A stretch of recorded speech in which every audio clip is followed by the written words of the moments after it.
Toyota bateu mais uma vez o recorde de distância percorrida por um carro elétrico.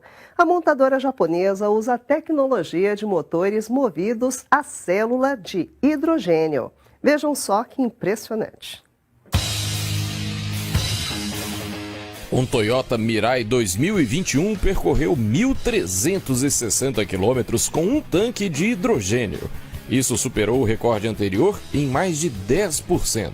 A tecnologia usada pelos carros japoneses é bem diferente dos carros elétricos que têm que ser recarregados na tomada. Um veículo a célula de hidrogênio funciona como uma usina. O hidrogênio passa por um processo químico que cria energia elétrica, que move o motor e pode ser acumulada por uma bateria bem menor do que nos modelos puramente elétricos. A principal vantagem é que o veículo pode ser carregado de forma quase instantânea em postos de combustíveis. O recorde foi obtido por motoristas especialistas em conduzir o carro de forma econômica, que conseguiram rodar em média 64 km por litro. E a melhor parte, o resultado do uso do hidrogênio como combustível é água, que acaba saindo pelo escapamento. Vamos falar agora sobre uma revolução que está chegando muito rápido. É do automóvel elétrico, que vai aposentar os combustíveis fósseis. Já para o etanol, um dos itens mais importantes do nosso agronegócio, é o começo de uma era de oportunidades. Uma célula de combustível permite que o etanol do tanque se transforme em hidrogênio e gere eletricidade para o motor. Energia limpa, verde e renovável. Tudo sem o uso de tomadas ou perdas de longas horas com carregamento de baterias.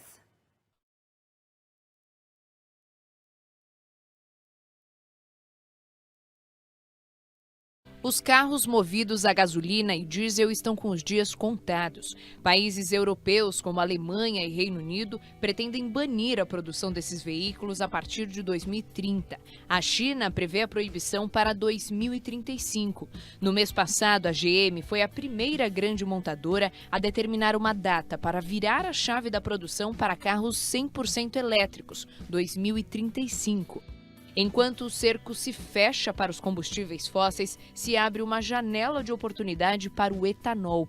Ele pode ser a bola da vez no desenvolvimento de um carro elétrico movido a célula de combustível. Diferentemente do que estamos acostumados, esse não envolve plug e nem tomada. A tecnologia é capaz de converter o etanol em hidrogênio e transformá-lo em eletricidade. Essa pesquisa está sendo desenvolvida no Laboratório de Genômica e Bioenergia da Unicamp, em Campinas, no interior de São Paulo. O etanol é um cacho de elétron, é um cacho de hidrogênio. Então, o que a célula combustível faz, de forma bem simples, é pegar esses hidrogênios, retirar e colocar eles em um fio. Aí, quando coloca em um fio, ele move uma corrente elétrica. E essa corrente elétrica, move o motor elétrico. O estudo prevê que o tanque de combustível seja preenchido 50% de etanol e 50% de água que não precisa ser potável. Um reformador interno quebra essa mistura em hidrogênio e CO2. O hidrogênio vai para a célula combustível que produz água e eletricidade. Essa eletricidade vai movimentar um motor elétrico e vai carregar um banco de baterias.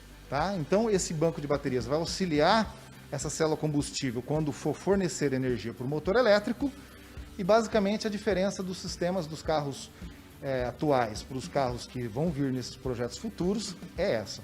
Pelo escapamento é eliminado um vapor d'água. Já o CO2 liberado no processo é depois absorvido pelo próprio manancial, segundo os pesquisadores. Você vai ter a emissão de CO2 que depois uma planta vai ser capaz de capturar. Em outras palavras, você vai ter uma emissão de CO2 neutra. Você emite, mas depois você captura. Então você fecha o ciclo do CO2.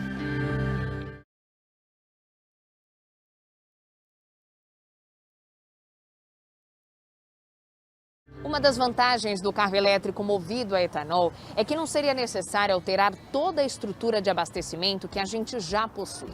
O proprietário de um veículo desses poderia vir a um posto de combustível convencional e abastecer instantaneamente. Seria uma forma do brasileiro ter acesso à mobilidade sustentável com um produto que é abundante no país, o etanol, sem ter que pagar tanto por isso. Um carro elétrico, por exemplo, a bateria, para ser abastecido, ele demora algumas horas, não é instantâneo. Enquanto que esse carro elétrico etanol, o abastecimento é idêntico ao dos nossos carros. Quer dizer, em poucos minutos você tem a sua bateria, que é o etanol, né, cheia novamente, recarregado. Os motores elétricos convencionais que já rodam nas ruas são mais eficientes do que os motores a combustão, mas exigem uma bateria que é um problema em termos de preço, tamanho, tempo de recarga e também de poluição. Essa bateria, ela é carregada, ela pode ser suja ou limpa, a depender do que carrega ela. Onde é que é gerada energia elétrica no mundo, né? Ela é gerada principalmente do carvão e de fontes fósseis. Então, se o sujeito tem um carro elétrico na Alemanha, né, que não tem cano de escape, que não polui nada, mas esse carro elétrico, para ser produzido, gastou uma quantidade gigantesca de energia, que foi produzido, por exemplo, na China, utilizando carvão, o CO2 que foi emitido lá, ele conta. Então, você tem que fazer uma coisa chamada análise de ciclo de vida, para não se deixar iludir, né, pela inexistência de um escapamento em um carro elétrico. Você tem que fazer a conta toda, porque é essa que interessa. No caso do carro a célula combustível a etanol, o etanol é a bateria. Quando você faz essa conta toda para o etanol, ele é imbatível.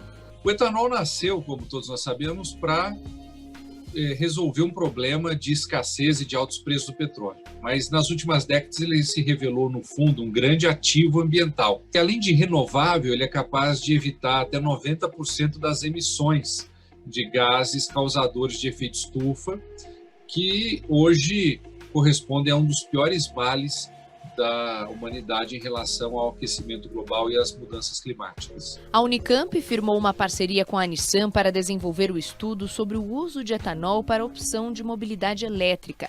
A fabricante japonesa é a primeira no mundo a desenvolver um protótipo de veículo com célula de combustível movida a etanol.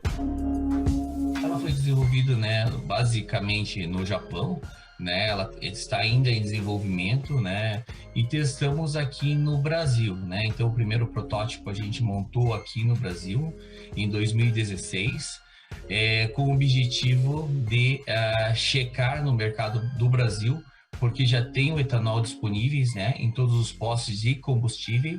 E também o Brasil também tem muito know-how, em etanol. Tem vários países que produzem etanol, tipo Estados Unidos, Índia, mesmo a China, Então todos esses países teriam possibilidade. Claro, a vantagem hoje do Brasil é que você tem essa infraestrutura já desenvolvida, Você vai em qualquer posto de combustível e pode encontrar o etanol. Por estar em fase de desenvolvimento, a engenharia da Nissan ainda não tem o custo deste carro. Antes disso, o principal obstáculo a ser superado é o tamanho do kit reformador mais célula de combustível, que atualmente pesa 250 quilos. O objetivo é como um carro elétrico, A gente ter todo e funcional. O objetivo é utilizar o menor espaço possível, Ter uma menor célula possível e uma menor bateria também, Então esses são os desafios, para que você entregue um carro, que tenha todos os espaços como um uso normal de um carro atual. A gente está falando de um mercado multimilionário, de 60 milhões de veículos, desde carro de passeio, transporte de pessoas, mercadorias. Aqui no Brasil, se a gente conseguir produzir essa tecnologia local, a geração de empregos, o desenvolvimento para as pessoas, a melhora da qualidade de vida vai ser em cascata, Acho que todo mundo sai beneficiado. Então, acho que esse é o ponto principal que está faltando.